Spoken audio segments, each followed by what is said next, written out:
Okay, so let's look at the correction to the practices. Practice A, number 1 says underline the correct words in the brackets.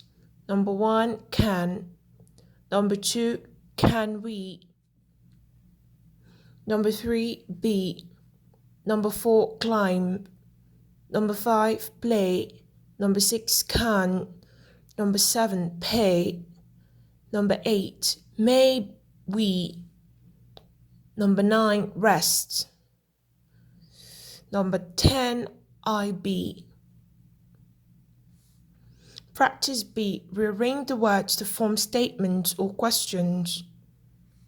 Now, here, let the punctuation guide you. If you see a question mark here, it means they want you to form a question. And if they want you to form a question, they're testing if you understand the rules. If they're testing if you know that in a question, you should begin with the modal. Here, it's not a question mark in number 2. Here, it's a full stop. So they want you to make a statement, and they're testing if you understand rule 1, which says that in a statement, you don't begin with a modal, you begin with a subject. So let's go. Here we have a question mark. When we have a question mark, in questions, we start with the modal verb. So, can we take you home? Question mark. Number 2, since it's a statement, we put the subject before the modal. You may park there, full stop. You may park there, full stop. Number 3, there's a question mark, so it's a question. We begin with the modal. May I help you sweep? Number 4, there's no question mark, it's a full stop, so they want you to make a statement. My aunt can make clothes, full stop. Number 5, it's a question mark. Can I be your partner? Can I be your partner? Question mark. Now, practice C says, filling the blanks with some of the words in the box. Each word may be used more than once. Number 1, can. Number 2, may. Number 3, shoot. Number 4, can. Number 5, may be. Please, together. This is wrong. See, should be together. So here is an adverb. All right? Are planning is our verb. Remember, are is the finite verb. With ing, non-finite verb. So this is our finite verb, but these and these are the verbs together, okay? Maybe, adverb, comma, they are planning a surprise. This is our verb, okay? And this is the adverb, together. Write them as a closed word, please, not an open word. Maybe, closed word, together, no space, comma. They are planning a surprise, okay? Number 6, tape. Number 7, can. Number 8, occupy. Number 9, can. Number 10, take.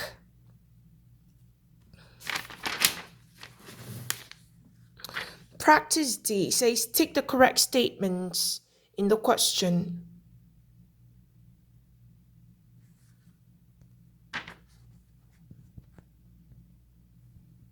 Says tick the correct statements in the question.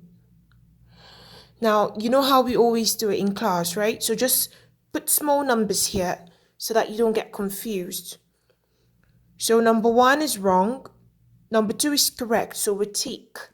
Number 3 correct, we tick. Number 4 is wrong, we leave it blank. Number 5 correct, we tick. Number 6 we tick. Number 7 is wrong, so we don't tick. Number 8 correct, we tick.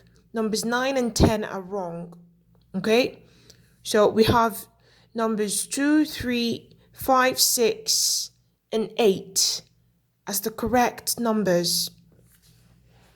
Now, practice E says circle the letters of the 5 underlined phrases which contain mistakes. Circle the letters. You see, under the underlined phrases, their letters, A, B, C, and so on. So now if the underlined phrase is wrong, circle it. And they're giving you a tip here. They said 5 out of all the underlined phrases are wrong. So by the time we're done circling, we should have circled only 5 letters. There are only 5 mistakes. Now rewrite the phrases correcting the mistake. Each one you circle as a wrong phrase. You come and you correct it here. So this one is wrong. You can leaves. We know that can is a modal, and when we use a modal verb, whether in a question or a statement, our main verb must be in its base form, which is why this is wrong. The base form of this verb is without S. So it should be you can leave, not you can leaves, which is why we came here in number 1, we wrote you can leave. B is wrong. Can, stopped is not the base form of the verb stop. The base form is stop without PED. Stop. You can't, sorry, can you stop? Okay, can you stop? So you see we came here number 2 and we corrected. Can you stop? All right. Now the next one is C. C is wrong. I may ask why. See, it's a question mark. I may ask why you're always rushing around. In questions, we know that if it's a question, it must begin with the modal. Only statements begin with the subject. So we should rearrange this. It should be, may I ask, not I may ask. I may ask will be a statement, but since we have a question mark here, it should be, may I ask? Now let's see. See, may I ask? All right.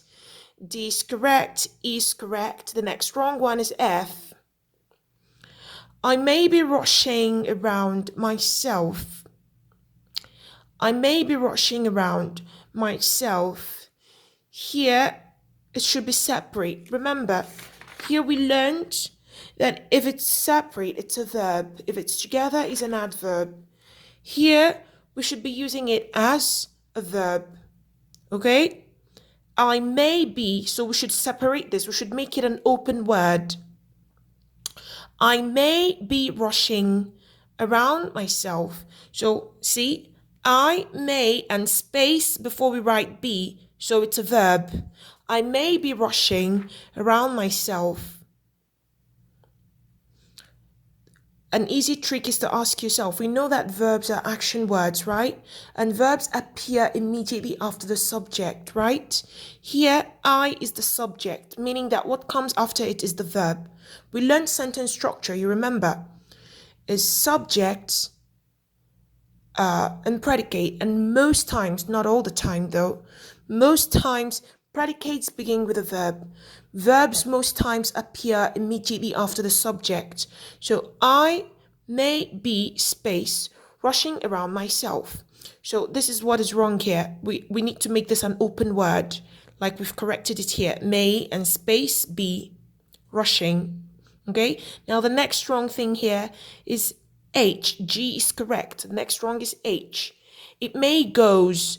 May is a modal, so the main verb should be in its base form. It may go, all right? So we corrected here. It may go. So let's count. We circled 1, 2, 3, 4, 5.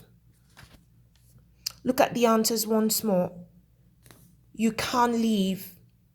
Can you stop? May I ask? I may be rushing. It may go. Practice F. It says filling the blanks with suitable words. Here you don't have options, so you're supposed to, use your head and remember what you were taught. Now let's go. Number 1, the correct answer is can. Number 2, may. Number 3, congratulate. Congratulate is spelled CONGRATULATE. CONGRATULATE.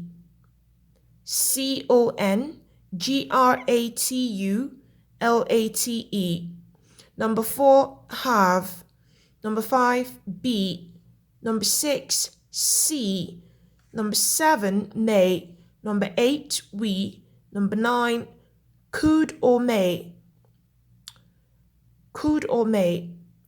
We haven't learned could. Though could is another version of can. Okay? We're going to learn about could when we get to the higher grade, I think grade 7. So do not bother much about this. They also serve the same purpose. They show possibility. All right? Number 10, can.